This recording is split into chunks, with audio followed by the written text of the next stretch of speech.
Continuing the 5 orange pips. Sherlock Holmes sat for some time in silence, with his head sunk forward and his eyes bent upon the red glow of the fire.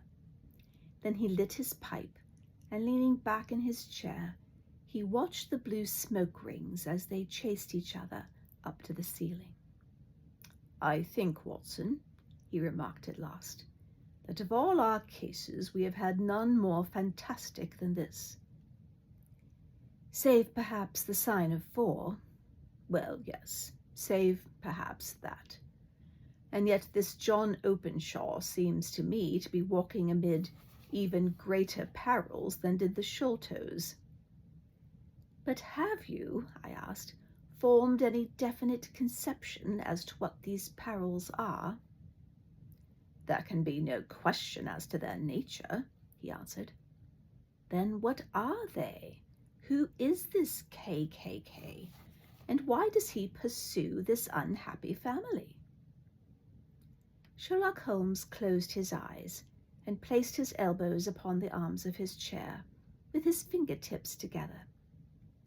"The ideal reasoner," he remarked, "would, when he had once been shown a single fact in all its bearings, deduce from it not only all the chain of events which led up to it, but also all the results which would follow from it.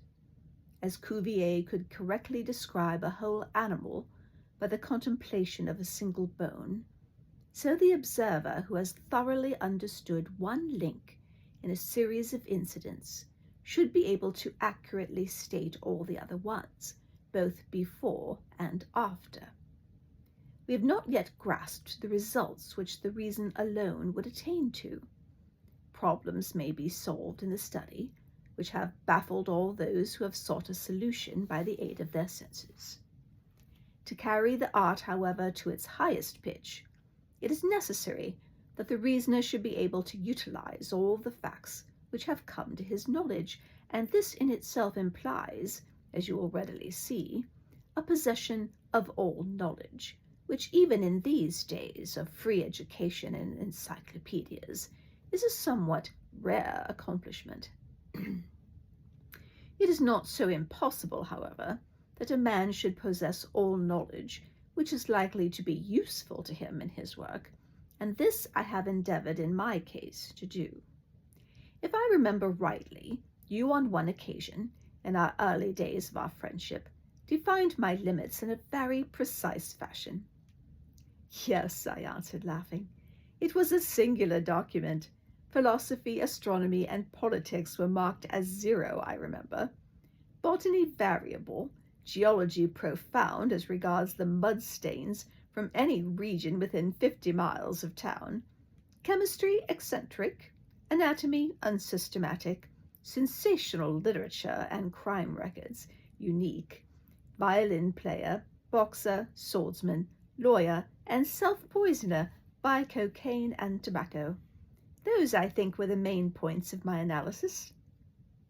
Holmes grinned at the last item. "Well," he said, "I say now, as I said then, that a man should keep his little brain attic stocked with all the furniture that he is likely to use, and the rest he can put away in the lumber room of his library, where he can get it if he wants it. Now for such a case as the one which has been submitted to us tonight, we need certainly to muster all our resources. Kindly hand me down the letter K of the American Encyclopedia, which stands upon the shelf beside you. Thank you. Now let us consider the situation and see what may be deduced from it.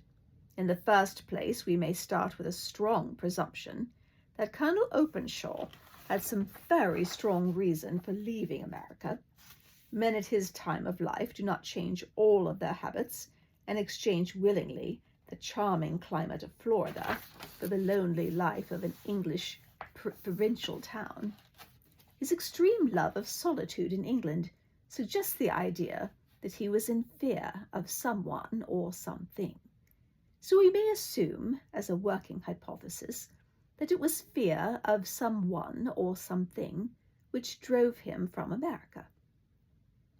As to what it was he feared, we can only deduce that by considering the formidable letters which were received by himself and his successors. Did you remark the postmarks of those letters? The first was from Pondicherry, the second from Dundee, and the third from London. From East London. What do you deduce from that? They are all seaports, that the writer was on board of a ship. Excellent. We have already a clue. There can be no doubt that the probability, the strong probability, is that the writer was on board of a ship. And now let us consider another point. In the case of Pondicherry, 7 weeks elapsed between the threat and its fulfillment. In Dundee it was only some 3 or 4 days. Does that suggest anything? A greater distance to travel, but the letter also had a greater distance to come. Then I do not see the point. There is at least a presumption that the vessel in which the man or men are is a sailing ship. It looks as if they always send their singular warning or token before them when starting upon their mission. You see how quickly the deed followed the sign when it came from Dundee. If they had come from Pondicherry in a steamer, they would have arrived almost as soon as their letter. But as a matter of fact, 7 weeks elapsed. I think that those 7 weeks represented the difference between the mail boat that brought the letter and the sailing vessel which brought the writer. It is possible. More than that, it is probable. And now you see the deadly urgency of this new case, and why I urged young Openshaw to caution. The blow has always fallen at the end of the time which it would take the senders to travel the distance. But this one comes from London, and therefore we cannot count upon delay.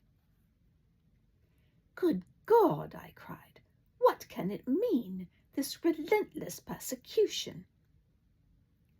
The papers which Openshaw carried are obviously of vital importance to the person or persons in the sailing ship.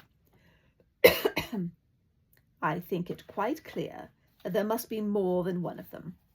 A single man could not have carried out 2 deaths in such a way as to deceive a coroner's jury. There must have been several in it, and they must have been men of resource and determination. Their papers they mean to have, be the holder of them who it may. In this way, you see, KKK ceases to be the initials of an individual, and becomes the badge of a society. But of what society? Have you never, said Sherlock Holmes, bending forward and sinking his voice, have you never heard of the Ku Klux Klan? I never have. Holmes turned over the leaves of the book upon his knee. Here it is, he said presently. Ku Klux Klan, a name derived from the fanciful resemblance to the sound produced by cocking a rifle. This terrible secret society was formed by some ex-Confederate soldiers in the southern states after the Civil War, and it rapidly formed local branches in different parts of the country, notably in Tennessee, Louisiana, the Carolinas, Georgia, and Florida. Its power was used for political purposes, principally for the terrorizing of the Negro voters and the murdering and driving from the country of those who were opposed to its views. Its outrages were usually preceded by a warning sent to the marked man in some fantastic but generally recognized shape, a sprig of oak leaves in some parts, melon seeds or orange pips in others. On receiving this, the victim might either openly abjure his former ways or might fly from the country. If he braved the matter out, death would unfailingly come upon him, and usually in some strange and unforeseen manner. So perfect was the organization of the society, and so systematic its methods, there is hardly a case upon record when any man succeeded in braving it with impunity, or in which any of its outrages were traced home to the perpetrators. For some years the organization flourished in spite of the efforts of the United States government and of the better classes of the community in the South. Eventually, in the year 1869, The movement rather suddenly collapsed, though there have been sporadic outbreaks of the same sort since that date. You will observe, said Holmes, laying down the volume, that the sudden breaking up of the society was coincident with the disappearance of Openshaw from America, with their papers. It may well have been cause and effect. It is no wonder that he and his family have some of the more implacable spirits upon their track.